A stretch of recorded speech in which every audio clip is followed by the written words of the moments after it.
Hello guys, இது உங்களால் explainer இப்போ நம்ம என்ன பார்க்க போறோம்னா எம்எல்ஏ மார்ஷல் கார்டுங்கிற மனவால எபிசோட் 15 தான் பார்க்க போகிறோம். வாங்க வீடியோக்குள்ள போகலாம். எபிசோட் ஸ்டார்டிங்லேயே ஹீரோ மாஸ்க் அடிச்சு உடைக்கிறலடா ஸ்டார்ட் பண்ணுறாங்க. அடிக்க போய் தெரிச்சு போய் விழுவுறான். இது எப்படி நடக்கும்? நான் பண்ணுற அட்டாக் அவனுக்கு தெரிஞ்ச மாதிரியே டிஃபெண்ட் பண்ணி மறுபடியும் அட்டாக் பண்ணுறான். அது என் கற்பனையாக இருக்கும். இவனுக்கெல்லாம் இது தெரிய வாய்ப்பே இல்லை. அப்படி அவன் யோசிக்கிற நேரத்தில் ஹீரோ இருந்துகிட்டு ஏய் நீ பிளட் டிராகன் கிளா தானே யூஸ் பண்ண, அப்படி பார்த்தா நீ அன்னாத்தராக் சட்டை சந்தவன் நினைக்கிறான். இது அப்புறம் உனக்கு தெரியும் உன் உடம்புல இம்பியூர் இன்டர்னல் எனர்ஜி இருக்கிறத நான் பார்த்தேன். இதை வச்சுட்டு எப்படி நீ அந்த பிளட் டிராகன் கிளா நீ கத்திக்கிட்டு இருந்தா எனக்கு இன்னும் புரியல. அதை பார்த்தா இவனும் ஹீரோ பார்த்து திறமையே இல்லாத மார்ஷியல் மாஸ்டர் வந்து என்கிட்ட பேசுற மாதிரி இருக்கு. ஆனா அதை நான் கொஞ்சம் தான் மீட் எடுத்திருக்கேன். நான் பார்க்க எனக்கு இந்த ஓல்ட் டைம்ல இருந்தவங்களை பார்க்குற மாதிரியே இருக்கு. என்னை பார்க்க வேணா இப்படி இருக்கலாம், ஆனா வார்ல எனக்கு எவ்வளவு அனுபவம் இருக்குன்னு உனக்கு தெரியாது. சரி, அது உனக்கு முன்னாடியே தெரியும்னா இனிமே அதை மறைச்சு வச்சு ஒரு பிரயோஜனமும் இல்லை அப்படின்னு அவன் ஃபுல் பவரை வெளியே கொண்டு வரான். பவரை வெளியே கொண்டு வர பின்னாடி ஒரு டிராகனே வர மாதிரி இருக்கு.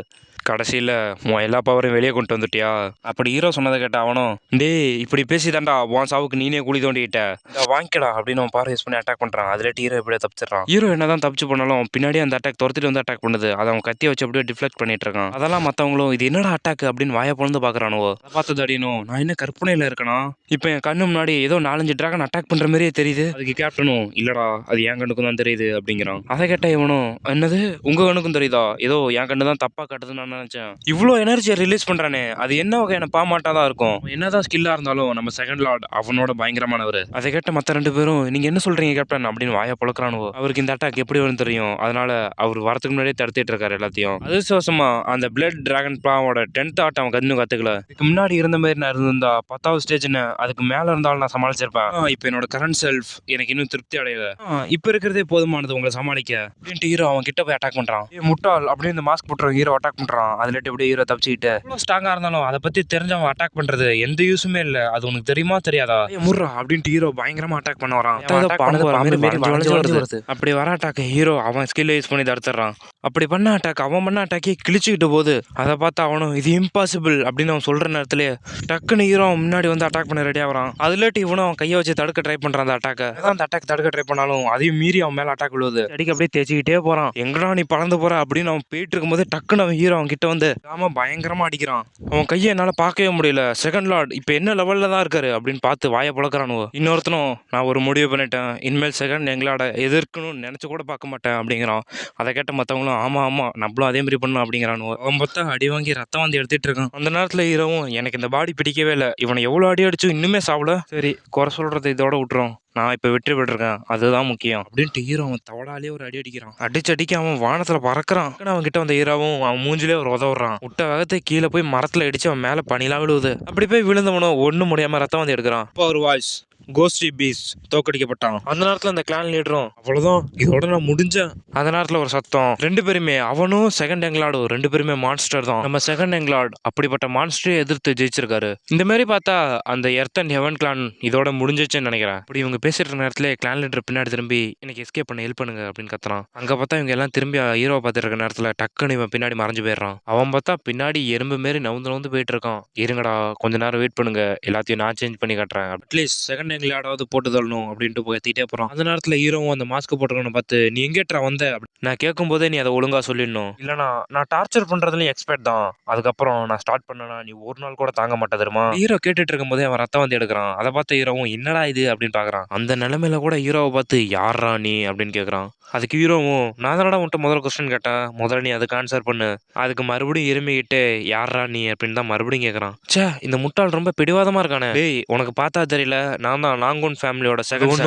20 வயசுல தடுக்கிற டெக்னிக்ல எந்த ஒரு பெரிய கிளான் இல்லனா பெரிய ஃபேமிலியில இருக்கவங்களாட்ட மட்டுமே இதை தடுக்க முடியும், நீ எப்படி தடுத்த, நீ சொன்னியே அதோட என்னெல்லாம் சேர்க்காத, ஏய் நீ போய் தானே சொல்ற, உன் உண்மையான ஐடென்டிட்டி சொல்றா. அதுக்கு ஹீரோவும் நீ ஏன்டா அதுல ரொம்ப ஆர்வமா இருக்க, அது மூலயமா உனக்கு எந்த யூஸுமே இல்லை, பார்த்தா நீ எதுவுமே பேச மாட்டேன்னு நினைக்கிறேன், சரி உன்னை நான் போய் டார்ச்சர் பண்றதுக்கு என் எஸ்டேட்டுக்கு அழைச்சிட்டு போறேன், சீக்கிரம் வந்து இவனை கட்டி கித்துருவாங்கடா.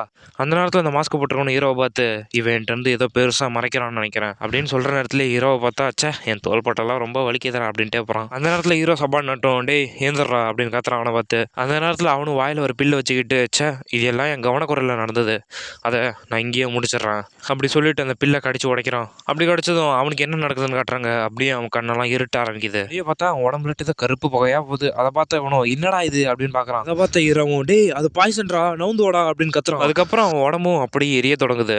எரிஞ்சு முடிச்சு கடைசியில் அந்த எலும்பு தான் மிஞ்சுது. எல்லாரும் பாய்சனுக்கு பயந்து மூக்க பொத்திட்டு, ச்சே அவனோட எலும்பு மட்டும் தானே மிஞ்சிருக்கு அப்படின்னு பாக்குறானுவோ. அதை பார்த்த ஒருத்தனும், என்ன மாதிரி விஷயமா இருக்கும் இப்படி நாறுது. அதுக்கு ஹீரோ சொல்றான், இதுதான் சதையை ஊறுக்கிற பாய்சன். இதை சாப்பிட்டா உங்க சதெல்லாம் உருகி போய் வெறும் எலும்பு மட்டும் தான் இருக்கும். செகண்ட் எங்களாட், இதை பத்தி உங்களுக்கு எப்படி தெரியும்?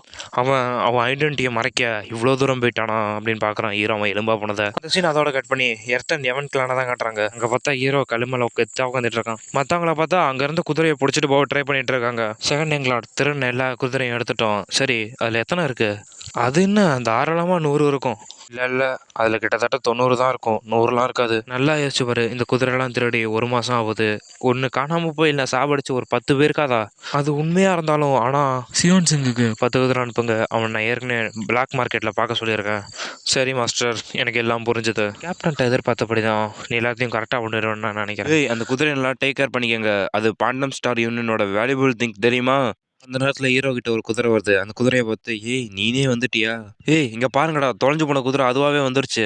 அவங்கலாம் டிசிப்ளின்னா என்னன்னே தெரியாதவங்க. அவங்கள்ட்ட நான் கடினமா தான் நடந்துக்கணும். அப்படி சொல்லிட்டு இருக்க நேரத்திலே லீடர் பின்னாடி அட்டாக் பண்ண வரான். இவனை மட்டும் இங்க சாவடிச்சனா என் நிலைமையே மாறிடும். அந்த நேரத்துல ஹீரோ தெரியும் பார்த்து, டேய் அங்க நீ என்னடா பண்ணிட்டு இருக்க? நீ மட்டும் இங்க காணாம போயிட்டனா எனக்கு எல்லாமே நல்லதா நடக்கும். அதனால நரகத்துக்கு போடா அப்படின்ட்டு அட்டாக் பண்ண வரான். அப்படி வேகமா வந்தவன் தலையிலேயே அந்த குதிரை எட்டி உதச்சி பறக்க விடுது. அவன் பார்த்தா அங்க அடிச்சு மயங்கே போடுறான். அதை பார்த்து ஹீரோவும், இதுக்கு மேல நான் ஏன்டா உன் மேல கோவப்படணும்? அந்த சீன் அதோட கட் பண்ணி இவன் கண்ணு முழிக்கிறதா காட்டுறாங்க. நீ எந்திரிச்சிட்டியா? தலையை மட்டும் விட்டுட்டு உடம்பு ஃபுல்லா போச்சு வச்சிருக்கானுவோ. அதை பார்த்து அவனும், என்னடா இது அப்படின்னு கேட்கறான். பார்த்தா இவனை மட்டும் இல்லாம இவன் கேங்கே போச்சு வச்சிருக்கானோ. அவனெல்லாம் கத்துறானோ, எங்களேண்டா இப்படி பண்ணீங்க அப்படின்னு. நீங்க என்ன அந்த மாஸ்க் போட்டிருந்த முட்டாள் மாரி தற்கொலை பண்ணிக்க போறீங்களா? எனக்கு தெரிஞ்சு அதுக்கெல்லாம் வாய்ப்பு இல்லைன்னு நினைக்கிறேன். அந்த ஃபிளஷ் மெல்டிங் பாய்சன் அது கிடைக்கிறது அவ்வளோ ஒன்றும் ஈஸி இல்லை. லார்ட் நீங்க சொன்ன மாரியே இவங்க எல்லாத்தையும் நாங்கள் புதைச்சு முடிச்சிட்டோம். இவங்கள வச்சு இனிமேல் நம்ம என்ன பண்ண போறோம்? எனக்கு ஆச்சரியமா இருக்கு. இவங்க எங்களை இன்டர்லாக் பண்ணதான் இப்படி பண்ணியிருக்காங்கன்னு நான் நினைச்சேன். ஆமா இவங்க எப்படியும் எங்களை கொல்ல மாட்டாங்க. அவன் யாருன்னு என்கிட்ட விசாரிக்க பார்ப்பாங்க. அதனால முடிஞ்ச வரைக்கும் நான் உயிரோட தான் வச்சிருப்பாங்க. பிரதர்ஸ் அப்படிலாம் ஒன்றும் இல்லை, வாங்க போலாம். இவன் என்ன இப்படிப்பட்ட குளூர்ல எங்களை வெளியே விட்டுட்டு போறான்? நீங்க என்ன எங்களை எல்லாத்தையும் இந்த குளூர்லயே சாகடிக்கலான்னு பாக்குறீங்களா? நான் அப்புறம் இங்க டஜன் கணக்கான வாரியர்லாம் இறந்து போனா இது இந்த ஆர்த்தடாக்ஸ் பிரிவு கூட்டணி விசாரிப்பாங்க. அப்படி மட்டும் நடந்ததுன்னா உங்க நாங்கூன் ஃபேமிலிக்கு எப்படிப்பட்ட பேர் வரும்னு நீங்க நினைச்சு பாருங்க.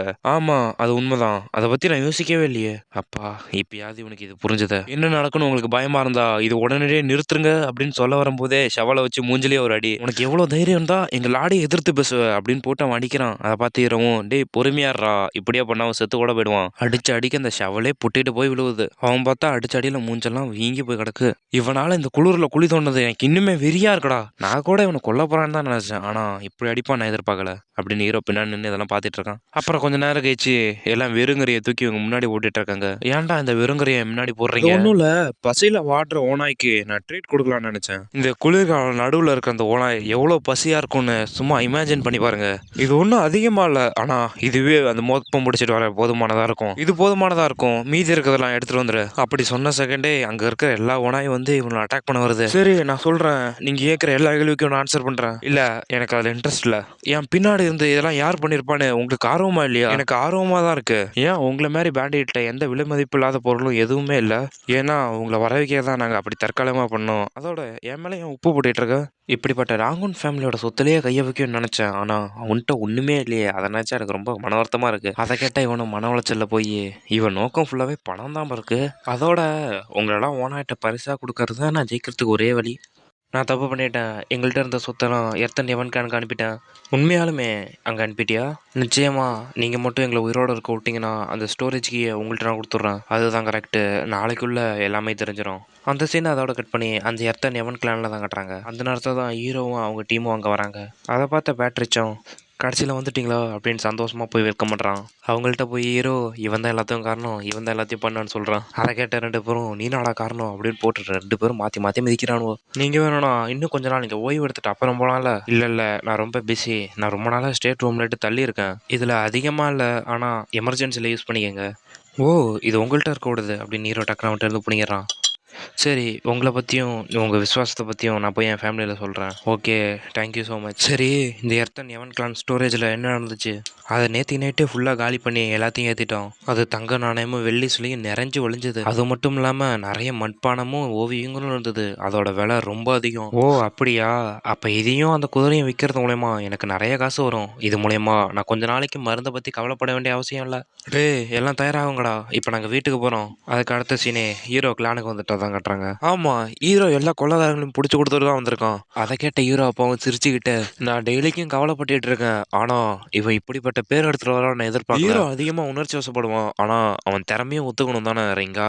சரி, அதை பற்றி பேசலாம் இந்த நேரம் இல்லை. நான் போய் என் பெருமையோட இருக்கிற இரண்டாவது மகனை வரவேற்க போகிறேன். அங்கே நம்ம கேப்டன் ஹீரோ அவங்க அப்பாவை பார்த்து, உங்களை நான் கிரியேட் பண்ணுறேன் ஃபேமிலி ஹெட் அப்படின்னு கிரியேட் பண்ணுறான். டிராகன் குரூப் லீடர், உங்கள் முயற்சியை நான் பாராட்டுறேன் அப்படின்னு சொன்னதும் அவனும் தேங்க்யூ ஸோ மச் அப்படிங்கிறான். சரி, ரொம்ப நேரமாக எங்கே அவனை காணோம்? அவர் கொஞ்சம் தனிப்பட்ட விஷயங்கள்னால வேற எங்கேயோ போயிருக்காரு. என்ன, அவனை வரவேற்கிற விழாவுக்கே வராமல் போகிற அளவு எப்படிப்பட்ட விஷயமா இருக்கும்? அதோட இப்போதான் நான் கவனிக்கிறேன், எங்க உன் யூனிட்ல நிறைய பேர்த்த காணோம். எனக்கு ஒன்றும் தெரியாது, அவங்கெல்லாம் திருடின பொருட்களை விற்க போயிருக்காங்க நான் சொல்ல முடியும். அப்படி கேப்டன் யோசிக்கிறதோட இந்த எபிசோட் முடியுது காய்ஸ். சாரி காய்ஸ், வீடியோ ரொம்ப லேட்டாக வந்துருச்சுன்னு தெரியும். இனிமேலாவது நான் கண்டினியூஸாக வீடியோ போட பார்க்குறேன். இந்த ஒரு தடவை மன்னிச்சுங்க. இதை நான் நிறைய தடவை கேட்குறேன்னு நினைக்கிறேன், ஆனால் என்னை மன்னிச்சுங்க.